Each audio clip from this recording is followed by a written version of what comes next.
Chairman Crapo, Ranking Member Brown, members of the committee.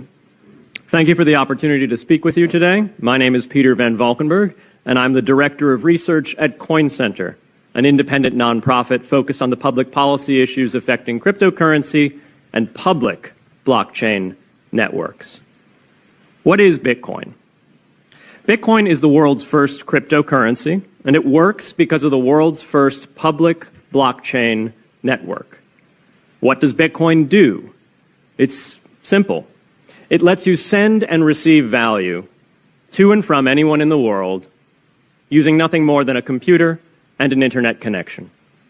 Now, why is it revolutionary? Because unlike every other tool for sending money over the internet, it works without the need to trust a middleman. The lack of any corporation in between means that Bitcoin is the world's first public digital payments infrastructure.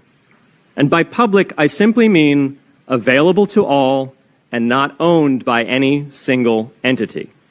Now, we have public infrastructure for information, for websites, for email. It's called the internet. But the only public payments infrastructure that we have is cash, as in paper money. And it only works in face-to-face transactions. Before Bitcoin, if you wanted to pay someone remotely over the phone or the internet, then you could not use public infrastructure. You would rely on a private bank to open their books and add a ledger entry that debits you and credits the person you're paying. And if you both don't use the same bank, well, then there'll be multiple banks and multiple ledger entries in between. With Bitcoin, the ledger is the public blockchain, and anyone can add an entry to that ledger, transferring their Bitcoins to someone else. And anyone, regardless of their nationality, race, religion, gender, sex, or creditworthiness, can for absolutely no cost create a Bitcoin address in order to receive payments digitally. Bitcoin is the world's first globally accessible public money. Is it perfect? No. Neither was email when it was invented in 1972. Bitcoin's not the best money on every margin. It's not yet accepted everywhere. It's not used often to quote prices, and it's not always a stable store of value. But it is working, and the mere fact that it works without trusted intermediaries is amazing. It's a computer science breakthrough, and it will be as significant for freedom, prosperity, and human flourishing as the birth of the internet. And Bitcoin is just the beginning. If we can replace private payments infrastructure, then we can replace other private choke points to human interaction as well. Now, why should we want to build more public infrastructure? Why should we embrace blockchains over corporate intermediaries? Why should we tolerate their inefficiencies and work to make them better? Why should we want the pioneers of this technology here in the United States and not fleeing overseas? A simple reason.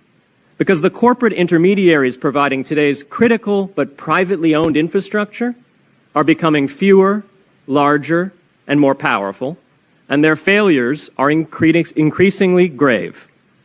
So roughly half of all Americans, 143 million people, had their Social Security numbers exposed to hackers because of a breach at Equifax. The SWIFT network has relayed hundreds of millions of dollars in fraudulent transactions because of hacked member banks in Bangladesh, Vietnam, Ecuador, and Russia. The FBI suspects now that the largest of these hacks was perpetrated by North Korea. Corrupt, low-level employees at an Indian bank, Punjab National, were able to fraudulently certify SWIFT messages, stealing $1.8 billion. It's the largest electronic bank robbery in history. In fact, it's the largest bank robbery in history. In October 2016, an estimated 1.2 million internet-connected devices were hacked and turned into a botnet that for several hours made prominent websites unavailable across Europe and North America, including CNN and Fox News, the New York Times, and the Wall Street Journal. Increasingly, physical machines are being connected to the internet to augment their capabilities. They're wired through servers that are owned and maintained by private and trusted intermediaries, the so-called Internet of Things. Pacemakers from St. Jude's Hospital have been hacked. Baby monitors from TrendNet have been hacked. And Jeeps from Jeep have been hacked to the point where they can be remotely commandeered and driven off the road. Now, those vulnerabilities are inescapable in systems that have single points of failure. It doesn't matter if the point of failure is a corporation or if it's a government. There shouldn't be a single point of failure. Similar choke points existed before the internet. If you wanted to deliver a message, you'd have to go through one of 3 television broadcasters or a handful of newspapers. Private corporations are essential, but no critical infrastructure should rely on 1 or 2. The internet removed single points of failure in communications infrastructure and ushered in a wave of competition among new media corporations building on top of its public rails. Blockchains can similarly disintermediate critical payments and IoT infrastructure. The technology is not yet ready to answer all of those questions today, but it is our best hope. And as with the internet in the 1990s, we need a light-touch, pro-innovation policy to ensure that these innovations flourish in America for the benefit and security of all Americans.